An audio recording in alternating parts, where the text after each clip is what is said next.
সেরা একটা ফাইনাল ম্যাচে টাইফিকার শুট আউট। এই সাইডে দেখো সুরাজ মুন্সি, সুরাজ মালিক, শরীফুল দা, আগস্টিন, বাচ্চু, আর এই সাইডে আছে পলাশ দা, ইমানুয়েল, আরো অনেকেই। সেই সব দিয়ে টাইফিকার শুট আউটটা দেখো, তাহলেই বুঝতে পারবে এই ফাইনাল ম্যাচে কে চ্যাম্পিয়ন হলো। 5 শট নিতে এসছে নন্দীগ্রামের হয়ে ইয়ানিক, অ্যান্ড ওইদিকে কিন্তু গোল করেছে সুরাজ দা।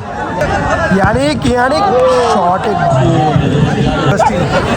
শঙ্কর দা, আগস্টিনো ভালো চেষ্টা করেছিল, এসপিপি নন্দীগ্রামের হয়ে সেকেন্ড শট। সুরাজ দা, আগস্টিন কি করছে দেখো। বাচ্চু গোলটা করতে পারবে কিনা, বাচ্চু এইটা কনসেপশন গোল থেকে এখান থেকে বাচ্চু গোলটা আসবে কিনা, বাচ্চু ফাইনালি গোল করলে। এখান থেকে লাস্ট ফাইনাল শট, মানে টিমের হয়ে লাস্ট শট করতে আসছে মঞ্জুদা।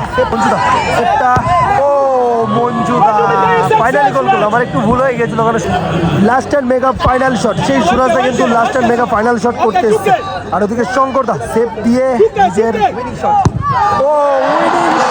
সুরাজদা সরাসরি এখান থেকে চ্যাম্পিয়ন দল হিসেবে ঘোষিত হলো, নবাবপুর অ্যান্ড রানার্স দল হিসেবে ঘোষিত হলো এসপিপি নন্দীগ্রাম। দারুণ